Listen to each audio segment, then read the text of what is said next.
Iya, dia ngobrol bener, dia ngobrol nangis-nangis sama Dede juga.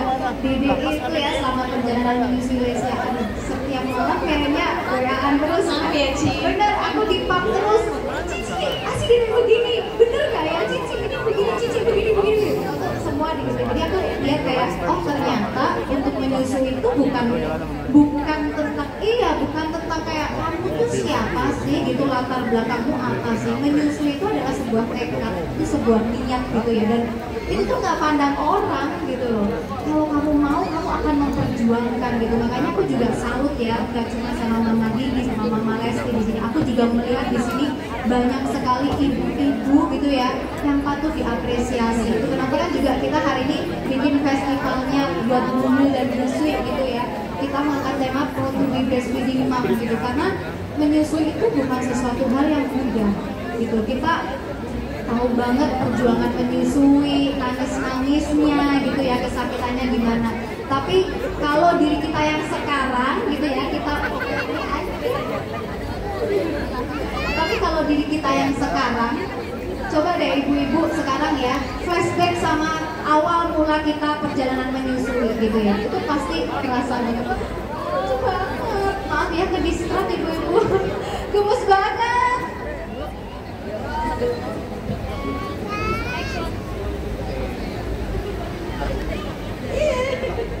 Lucu banget ya. Maaf ini ada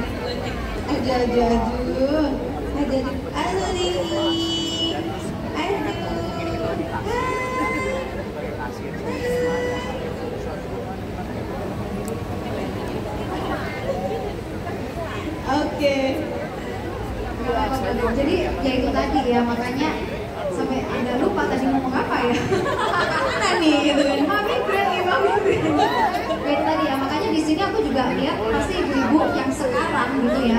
Kalian kalau coba kita flashback sama kita awal kali menyusuin gitu ya, diri kita sekarang mungkin bisa kayak, iya ya kemarin kenapa ya sampai segitunya gitu. Tapi ternyata itu bisa dirasakan oleh setiap ibu, dan itu yang ingin kita suarakan di Mama.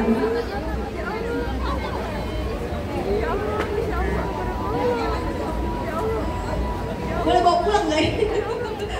Jadi itu yang bisa dirasakan oleh setiap ibu. Jadi problem-problem menyusui itu nggak melihat latar belakang seseorang, nggak melihat privilege-nya seseorang, itu bisa dirasakan oleh semua ibu. Dan itu kenapa kita mau hadir, kita memberikan konsultasi layanan 24 jam secara gratis, karena kita juga tahu yang namanya problem tersebut nggak bisa kita minta nanti datangnya jam sekian ya, hari sekian, itu nggak bisa. Dan problem tersebut kalau kita udah namanya di fase menyusui ya, kalau kita nggak langsung segera ditangani, itu masalahnya bisa merembet kemana-mana gitu. Itu yang pertama, masalah dari menyusuinya sendiri. Belum lagi kalau masalah support sistemnya gitu ya, kita lihat banget ya sekarang kayak banyak ya ibu-ibu yang datang ke kita merasa mereka nggak punya support system. Padahal support system itu menurut aku kayak garda terdepan ya sebetulnya ya.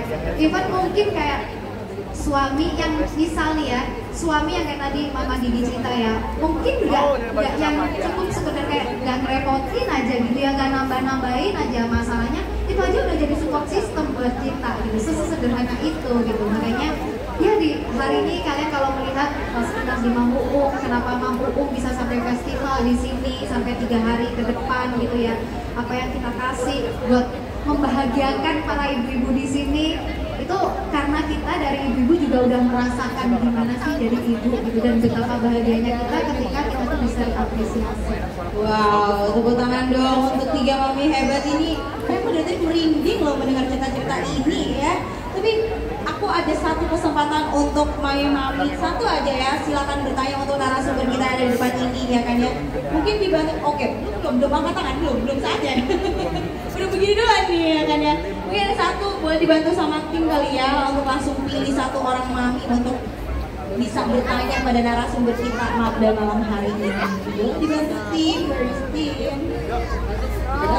Oke, mami itu kali ya. Boleh tak kasih mic? Cintaku mana? Oke, mami boleh berdiri. Yang mana tadi angkat tangan? Oke, boleh berdiri mami. dong sama saya mas. Padahal gampang loh mas. Mas bisa, Mami? Mas yang Bercanda. itu Bercanda. Nggak sampai 10 menit. Oke. Bisa bantu istri, udah bisa meringankan. Mami boleh perkenalkan diri dulu ya kan Itu ya. mas tahu nggak? Pompa ASI Momrok itu mas. Selamat malam. Pakai kabel. Kan udah zaman wireless mas. Iya, telepon aja. Waduh, gimana? Gemeter nggak? Gemeter. Tanyanya gemeter. Begitu gemeternya.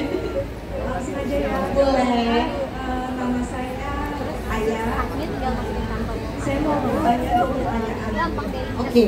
Sebenarnya 1 jadi 2. Itu oke. Nggak apa-apa ya, pahala satunya. Jadi gini, saya kan Simple. ini udah 6 bulan.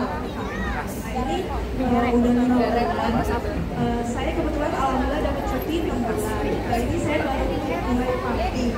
Nah saya kemarin beli yang handsfree dan hari ini saya baru berbagi portable supaya persiapannya lebih bagus. Nah pertanyaan saya, selama ini kan saya DDF ya.